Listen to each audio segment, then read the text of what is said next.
Ms. Ocasio Cortez. Thank you, Chairman. Secretary Ross, thank you for coming in and offering your testimony today. Kansas Secretary of State Chris Kobach, mentioned by my colleague, was noted by the New York Times as laboring long and hard in his career, notably in the areas of voter suppression and nativism. He stated last year that he encouraged President Trump to add a question about citizenship to the census during the early weeks of Trump's presidency. Kobach said, quote, "I raised the issue with the president shortly after he was inaugurated, and, quote, he was absolutely interested in this." Shortly thereafter, in April of 2017, Steve Bannon asked you to speak to Mr. Kobach about his, quote, ideas about including a citizenship question on the 2020 decennial census. Did you speak to Mr. Kobach about his ideas on the citizenship question? As I described earlier in my testimony, Chris Kobach did have a conversation with me early on in my... I'm sorry, I'm not finished. Chris Kobach did have a conversation with me. He said he had a question he would like us to ask. Thank you. And I thought here, I'm sorry, I must reclaim my time.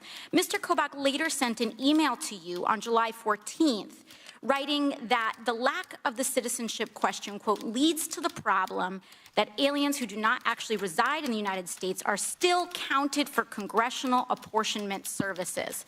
Of course, they do reside in the United States. They reside in my district. They're my constituents. But he then wrote, quote, "It is essential that one simple question be added to the upcoming 2020 census. It's all there in black and white." Kobach is clear about his reason for adding the citizenship question in his correspondence to you. And it has nothing to do with the DOJ. It has nothing to do with the Voting Rights Act. It is about congressional apportionment to immigrants. But following that email and its concerning contents, did you cut off all contact with Mr. Kobach, or did you speak with him again? I have no recollection of speaking with him again after. Well, we do have the Southern District of New York has identified a July 25th call between you and Mr. Kobach after that email. Did you bring up Mr. Kobach or his ideas about the citizenship question with anyone in the Commerce Department after Kobach's email? I ultimately rejected the question that Kobach wanted asked.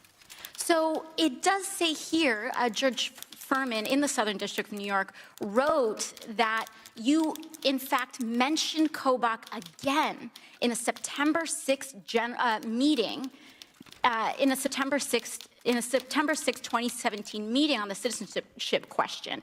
In fact, it was so concerning to your own staff that the General Counsel expressed, quote, concern about your contact with Kobach and recommended talking to others first.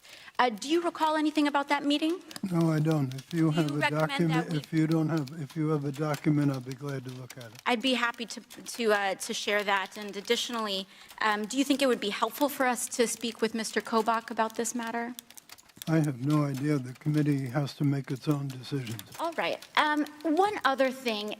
It's been stated multiple times in this hearing that the question is a reinstatement of a previous question. But the last time a citizenship question specifically around citizenship was discussed on the census was in 1950.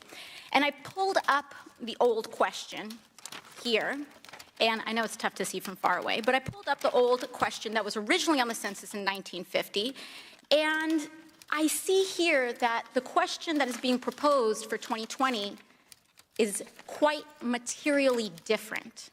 So it is not a reinstatement. It is not to placing again or a restoration of the original question. It is a materially different question. Now, the US Census Act of 1974 requires that if the Secretary finds such a change necessary, they must send a report to Congress on the proposed change when the question is proposed, not when it is decided upon.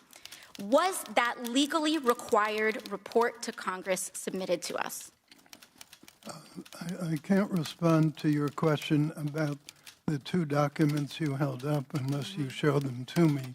I don't have them in front. I did not ask a question about the documents. I asked if the report that is required of you was submitted to Congress. We filed the required report On March 31st, 2017, we filed another required report on March 31st, 2018. One last thing. So what we don't have is the required report to Congress.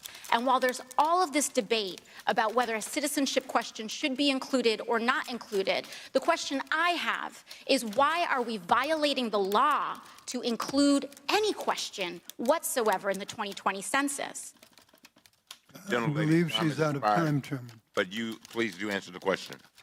I don't have any need to respond, sir. You don't have a need to respond?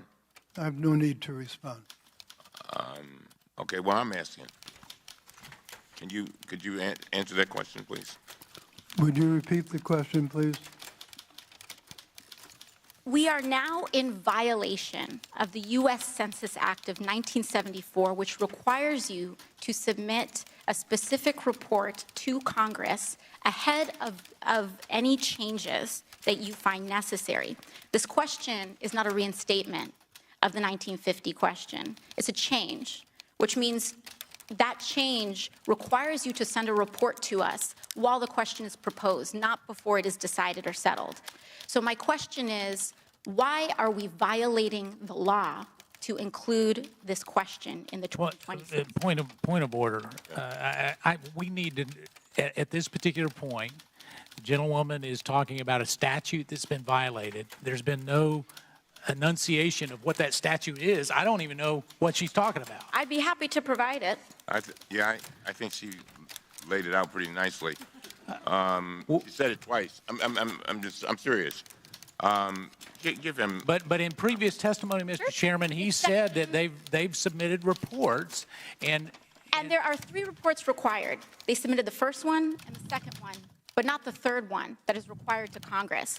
And this is here in U.S. Code, 13 U.S. Code section 141, Population and Other Census Information, subsection F3. And I'd be happy to provide that to you. Now, I noticed that all your I guess those are attorneys back there squirming around telling you stuff.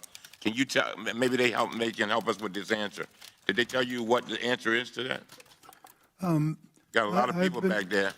I've been told by counsel that we have complied with all the regulations. I will take up with counsel the suggestions that have been made by the congressperson, and we will get back in due course on the record. As a follow-up on that question, can you give me that in writing, the fact that you complied with the law? And, Mr. Chair, I'd also like to note that according to our committee staff, there is not compliance with F3. Well, he's going to give me, he said he did, so he's going to give me a statement. He's still sworn. He's going to give me a statement saying he did. So I'm looking forward to that statement. Thank you. Counsel. All right? All right. All right.